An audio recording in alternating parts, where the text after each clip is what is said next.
President Biden announcing on November 8th the U.S. will open its borders to travelers from other countries, but only if they've been fully vaccinated. Meanwhile, here at home, COVID vaccine mandates are fueling even more showdowns nationwide. With new fears, they could make already critical work shortages even worse. I guarantee you at least half the department staying home come Saturday morning. In Chicago, thousands of police officers backed by their union are threatening not to come to work tomorrow. They're protesting the mayor's order, requiring all city employees to report their vaccination status by tonight. If those who are sworn to uphold the law act as if they're above the law, we're not going to tolerate that. That's not acceptable. It's happening as the city sees a surge in violence. Murders up over last year. The governor offering up the National Guard in case of a massive police no-show. While in Seattle, police are facing a showdown of their own. Any loss of an officer right now would be detrimental to our city's current public safety crisis. The force is required to show proof of vaccination by Monday, but so far, more than 200 officers have not complied. The police department already dealing with a crime wave, activating their emergency plan, even asking detectives to go out on street patrol. Our first concern is those priority one calls, those crime in progress calls and whatnot, and having the staffing levels available to respond. Meanwhile, at America's airports, 40% of TSA agents have not reported their vaccination status. The deadline just a month away, while thousands of pilots are still unvaccinated too, with mandates looming, including American Airlines, which is requiring all pilots to be vaccinated by November 24th. It's vaccination or termination. We've got some 3,900 pilots now that are in the process of making that choice or not, or going for the exemption. That's a lot of pilots. And tonight, new warnings that unless this gets sorted out, it could significantly impact the holiday travel season.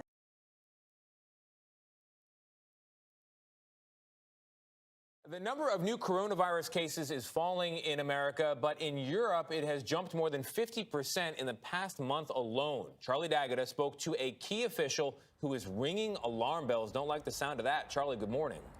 Good morning, Tony. COVID has been resurging even in places where they thought they had it nailed down. And we were told success today does not mean success tomorrow, and America should pay attention.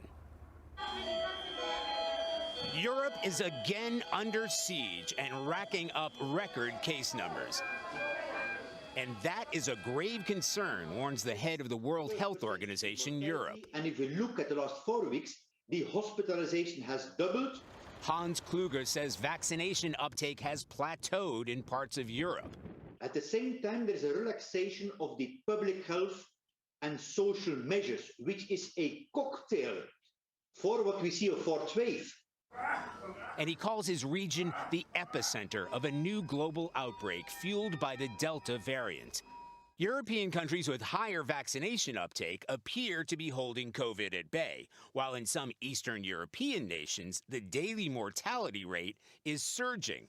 For example, Portugal has one of the highest vaccination rates in the world, yet Romania has one of the lowest in Europe and one of the highest death rates on the globe. And just today, Germany's infection rate reached the highest recorded level since the pandemic began. Vaccines are a game changer, but it's not enough. We need to keep pressure on the virus, not surrendering on masks, the hand washing, indoor ventilation, particularly in the schools. Schools are being blamed for rising case numbers in the UK, prompting fears that another lockdown may be looming. I think they can see it coming, but it's that fine line between letting people go about their daily lives and also trying to keep people safe. Should Americans be paying close attention to the situation in Europe and taking lessons away from that? Absolutely. The basic principle is if there is a situation where the peak is accelerating, don't wait. The earlier, the stricter, the better. Now, we asked what this means with Thanksgiving and Christmas coming up. He said, celebrate safely, keep the numbers down, and in his words, vaccinate and ventilate.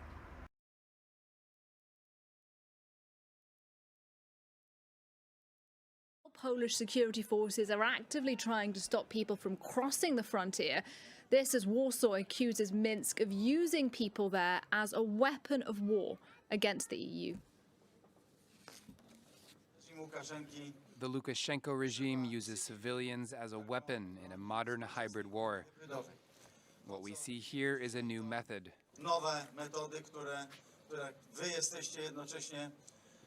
You are the essential bastion ready to defend us against these new methods.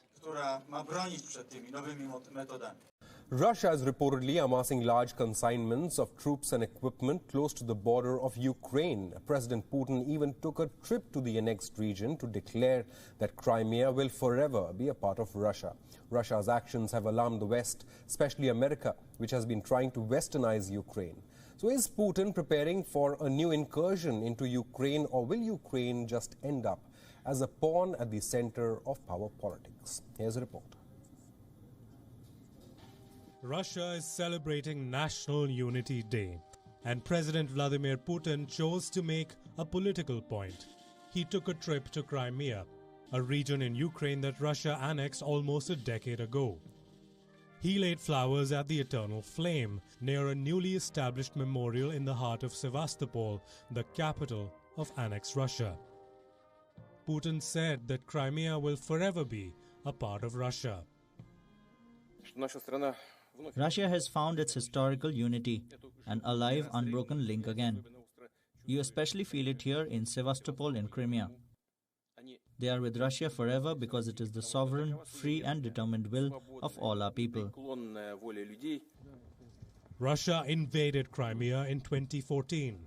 Since then, the Kremlin insists Crimea is an integral part of Russian territory.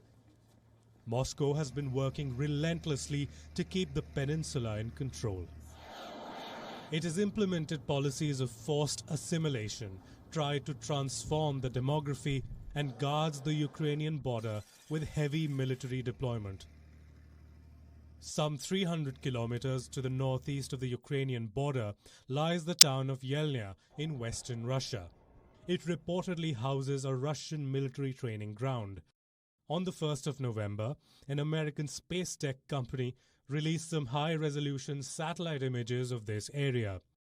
They show around 1,000 military vehicles, troop tents, battle tanks, and self-propelled guns, all of this stationed at the Russian town of Yelnya. Reports say Russia is moving more military equipment here. Interestingly, Ukraine calls it a regular practice. The defense minister of Ukraine says that Russia has forever maintained its military presence along the border. After the Russian command and personnel drills were over, units and divisions of 41st Army remained in the European part of Russia, next to the town of Yelnya in Smolensk region at a distance of about 260 kilometers from the Ukrainian state border. It should be noted that the Russian Federation periodically resorts to the practice of transferring and accumulating military units in order to maintain tensions in the region and political pressure on neighboring states. Ukraine says there are some 90,000 Russian troops stationed at the border. The buildup has alarmed the West, especially Washington. Biden has pledged support to Ukraine and military aid worth $60 million. Continue to support Ukraine. And the United States remains firmly committed to Ukraine's sovereignty and territorial integrity in the face of Russian aggression, and our support for Ukraine's Euro-Atlantic aspirations. Ще раз особисто президенту Байдену ми отримали ту військову допомогу на 60 мільйонів. Next week, the U.S. Secretary of State will welcome the Ukrainian Foreign Minister in the White House to launch a Strategic Partnership Commission. The meetings this week and next are an opportunity to reaffirm our commitment to and support for Ukraine's independence, its sovereignty, and its territorial integrity, including in the face of ongoing Russian aggression. Russia is watching America's moves. President Putin has called them a threat. He has also reprimanded Ukraine, sharpening his rhetoric, even writing an essay that describes Ukraine as a vassal state of the West, and suggesting that it's not even a real country. Moscow's words and actions don't augur well for Ukraine, as it finds itself at the center of a tug-of-war between the two Cold War foes. How Biden handles this will set the tone for U.S.-Russia ties and his long-professed commitment to democracy. Bureau Report, Beyond World is One.